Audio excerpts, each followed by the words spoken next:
The injury that Miami Dolphins quarterback Tua Tagovailoa suffered at the hands of the Bengals last night rocked the NFL world. That's all everybody was talking about, not only last night during Thursday Night Football, but also today, with nearly every single person in the mainstream sports media on the exact same side. The Dolphins are completely and totally to blame for letting this happen.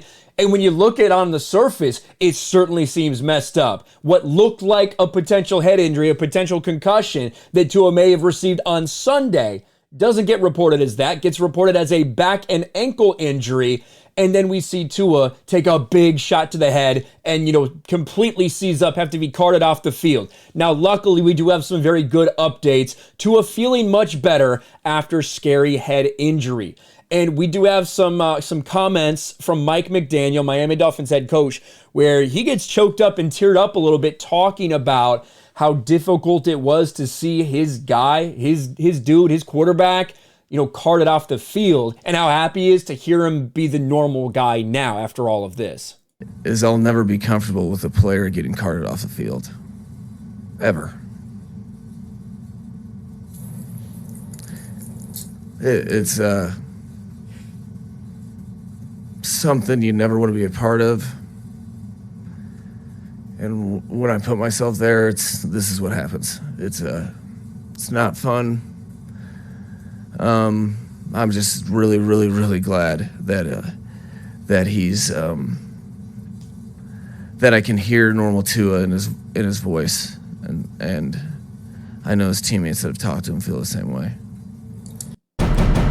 So that is Mike McDaniel getting emotional and choked up talking about Tua. Now, in addition, during this press conference, he reiterated that Tua did not have a head injury from last Sunday, that it did not happen in that game versus the Buffalo Bills. He had no prior head injury, calls incidents unrelated issues. Now, we're going to get to the mainstream media and what they're saying, but I want to get these quotes from Mike McDaniel. He defended his handling of the injuries after the game. He was confident that Sunday and Thursday are unrelated events in an emotional meeting with the media. I get the optics, I get what it looks like, but I can exude with 100% conviction that every person in this building had 100% the correct process.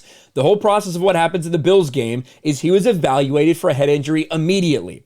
That's what we brought him inside for and cleared him by several layers of medical professionals. I don't pretend to be one.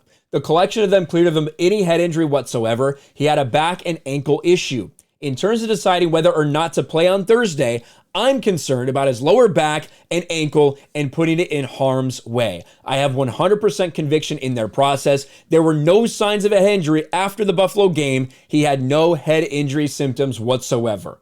This is what everyone is talking about, this moment that Emmanuel Acho tweeted out on Sunday and then again retweeted today. In no sport should an athlete display this kind of neurological behavior and compete again in 4 days, let alone later that day. Someone must be held accountable. This is the moment people are talking about. After a big hit for Tua, he's kind of like shaking his head a little bit as he gets up, shakes his head more, and then he starts to walk back up to the line of scrimmage. You see him fall. He ends up getting helped by his offensive lineman, but watch this ball play out. I respect your toughness. I'm going to mute that because we don't need to hear Emmanuel Acho, but there's the head shake, right? Walk, and then, falls down. Falls down. His guys have to kind of stop him. Hey, man, hold up. Let's hold him up. Wait for the medical staff to get there. He's obviously touching his head. It looked to me like he had a head injury. Like that's what it looks like when you look at this replay. You see him shaking his head right here too, just to kind of get his bearings, and then he does stumble. Now, could that be his lower back / ankle that are doing that? I guess so. It sure doesn't look like that, but all of the mainstream media say, no, the Dolphins are lying. They are attacking the Dolphins in a full court press right now.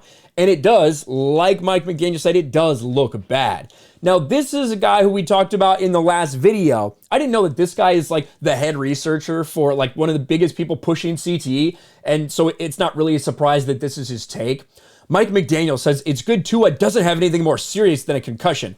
I don't think this guy gets it. A concussion is a traumatic brain injury, and posturing suggests brainstem injury. It's pretty high on the list of serious medical consequences of football.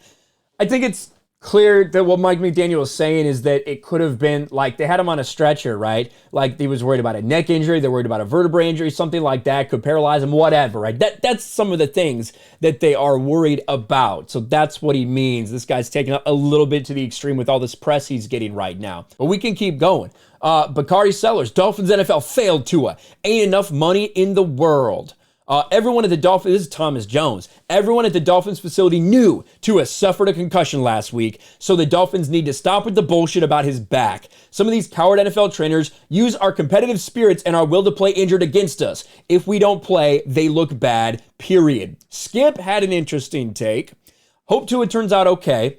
Obviously makes you wonder how he's allowed to play tonight. The NFLPA was already investigating why he wobbled and fell after banging his head on the turf versus Buffalo. Dolphins said back tightness sure looked like a concussion. And I thought the same thing when I saw that too. Here's Robert Griffin. 2 of 4 days ago, the Dolphins will have to answer for this. I don't know the truth. I know what I think is the truth. I know that I think, and I've heard before from stories on other teams that, there will be doctors that will say certain things to try to make people available. Now, this is a different day and era of football than when a lot of those guys were speaking out about that thing. I don't know. It'll be interesting to see what Tua says about this, how quickly Tua might come back. Is this, if he goes out there next week, the Dolphins are going to be in a lot of pressure for that because of this media backlash right now? When does Tua come back? Who knows? I'm interested to hear what he says about this. I do think it was a really bad look, and I personally think that Tua is going to be injury prone throughout the rest of his career. Bottom line, that's just who he is. He's proven that he has been that all through college now, first couple years in the NFL as well. But I do think it's positive that he is feeling better. That looked like it was going to be really bad when it initially happened. But what do you guys think? What's your take on the media almost universally condemning the Dolphins and the way they handled this situation? Let me know in the comments below. Smash a like button, subscribe to the channel, ring the bell for notifications, share this video out there, and I'll talk to you later.